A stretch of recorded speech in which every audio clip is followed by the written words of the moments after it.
சிலுவை பாதை. முதல் நிலை தீர்ப்பு.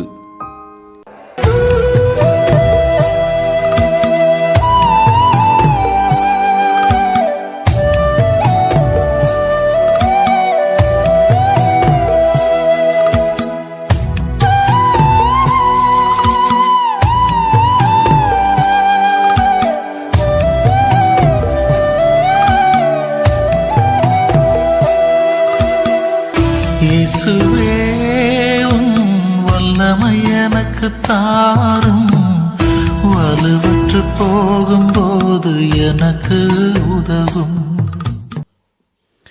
திவ்ய இயேசுவே, உம்மை ஆராதித்து வணங்கி உமக்கு நன்றியறிந்த தோத்திரம் செய்கின்றோம். அது ஏனென்றால் அச்சிஷ்ட பாரமான சிலுவையை சுமந்து உலகத்தை மீட்டு ரட்சித்தீர். இயேசுவுக்கு அநியாய தீர்ப்பு, தவறான தீர்ப்புகளால் அவமானம், தண்டனை, பழி, பாவம் சுமந்தவர்களே, உங்கள் வேதனை துன்பங்களை இயேசுவிடம் ஒப்படைத்து விடுங்கள். அவரிடமே நமக்கு ஆறுதல் உண்டு. தயவு செய்து இனி யாரையும் தவறாக தீர்ப்பிடாதீர்கள். இரண்டாம் நிலை சிலுவை. இயேசுவின் மீது சுமத்தப்பட்ட சிலுவையின் பலுவை இன்று நம்மில் பலரும் உடலிலும் மனத்திலும் சுமந்து கொண்டு வாழ்வோம். சுமைதாங்கி இயேசுவிடம் இறக்கி வைப்போம். மூன்றாம் நிலை விழுதல். இயேசு சிலுவையின் பாரத்தால் விழுகிறார். உன் தடுமாற்றம் எதில் உள்ளது? குடி, போதை, தவறான உறவு, ஆடம்பரம், திருட்டு, ஏமாற்றம் போன்ற செயல்களினால் நாம் விழுந்து கொடுக்கிறோமா? மனம் மாறி எழ முயற்சிப்போம், இயேசுவிடம் வலிமை பெற்று. நான்காம் நிலை அம்மா. விலை மதிப்பிட முடியாத அன்பின் உறவு அம்மா.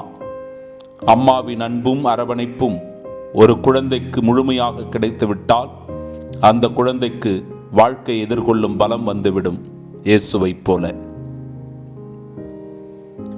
ஐந்தாம் நிலை உதவி. நீ யாருக்காவது உதவி இருக்கிறாயா? அல்லது உனக்கு யாராவது உதவி இருக்கிறார்களா? உதவி ஓர் உயர்ந்த குணம். அதை எப்பொழுதும் செய்து கொண்டிரு. நீயும் இயேசுவுக்கு ஓர் சீமோன் தான். ஆறாம் நிலை துணிவு. ஒருவர் துன்பத்தில் இருக்கும்போது நீ யாரோ போல் கண்டும் காணாமல் இருந்து விடாதே. உன்னால் முடிந்த உதவி செய். ஆறுதல் சொல், நம்பிக்கை கொடு, தைரியமூட்டு. அப்போது நீயும் ஒரு வெரோனிக்காதான். ஏழாம் நிலை தோல்வி. உன் வாழ்வில் வரும் தோல்வி சில அனுபவங்களை கொடுக்கும், சில பாடங்களை கற்றுத்தரும். தோல்வியில் துவண்டு விடாமல் துணிவு பெறும் வரத்தை இயேசுவிடமிருந்து பெறுவோம். எட்டாம் நிலை ஆறுதல்.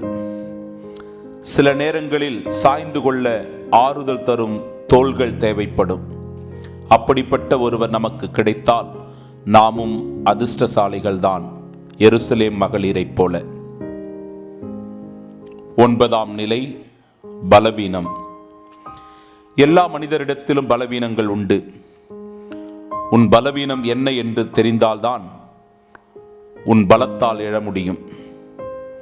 உன் பலவீனத்தில் உன் பலம் இயேசு மட்டுமே. பத்தாம் நிலை நிர்வாணம். ஆங்காங்கே நடக்கும் பாலியல் குற்றங்கள், அத்துமீறல்கள், பாலியல் வதைகள் இயேசுவை இன்னும் நிர்வாணமாக்குகிறது. மனிதம் புனிதமடைய இயேசுவே எங்கள் மனங்களை தூய்மையாக்கும். 11ஆம் நிலை ஆணிகள். உன் கூறிய வார்த்தைகள் ஆழமான காயங்களை தருகிறது. இயேசுவுக்கு கிடைத்த காயத்தைப் போல யாரையும் உன் வார்த்தைகளால் சிலுவையில் அறைந்து விடாதே. 12ஆம் நிலை உயிர் தியாகம். மரணத்தில் மன்னிப்பு, உயிர் பிரிதலில் நம்பிக்கை. இயேசுவின் தியாகம் நம் விடுதலை. இயேசுவின் இரத்தம் நம் வெற்றி, இயேசுவின் கல்வாரி நம் ஆட்சியின் அரியணை. 13ஆம் நிலை வியாகுலம். ஒருவரின் இறப்பு மிக பெரும் பாதிப்பை அடுத்தவரில் உண்டாக்கும். ஆம், நீ உன் கணவனை, மனைவியை, அப்பா அம்மாவை, மகன் மகளை, அண்ணன் தம்பியை, அக்கா தங்கையை, தோழன் தோழியை இழந்தபோது வியாகுலத்தாயாய் நீ இருந்திருப்பாய். 14ஆம் நிலை கல்லறை. உயிர்ப்பின் நம்பிக்கை, உயிர்த்தெழுதலின் சாட்சி, புதைவதும் முளைப்பதற்கே. 3 நாள் கல்லறை, 3ஆம் நாள் உயிர்ப்பு. உயிர்ப்புக்கு சாட்சிகளாகவும் இன்றும் என்றும் எப்போதும். எங்கள் பேரில் தயவாயிரும் சுவாமி, எங்கள் பேரில் தயவாயிரும், எங்கள் பேரில் தயவாயிரும் சுவாமி, எங்கள் பேரில் தயவாயிரும். மரித்த விசுவாசிகளின் ஆன்மாக்கள் சர்வேஸ்வரனுடைய இரக்கத்தினால் நித்திய சமாதானத்தில் இளைப்பாற கடவன. ஆமீன். செபிப்போமாக. இயேசு தெய்வமே, இன்று இந்த சிலுவை பாதையில் பங்கெடுத்த ஒவ்வொரு சகோதர சகோதரிகளை ஆசிர்வதியும். பல சிந்தனைகள் மனதை வருடி இருக்கிறது. மாற்றங்களை நோக்கி வாழ்க்கை பயணத்தை செலுத்த இயேசுவே எங்கள் பலவீனத்தில் பலத்தை தாரும், எங்கள் தோல்வியில் எழச் செய்தருளும், எங்கள் அவமானங்களை துடைத்து வாழ்வில் போராடும் மன துணிவை தாரும். இயேசுவே, நீரே எங்கள் நம்பிக்கை, நீரே எங்கள் மாற்றம், நீரே எங்கள் உயிர்ப்பு. ஆமீன்.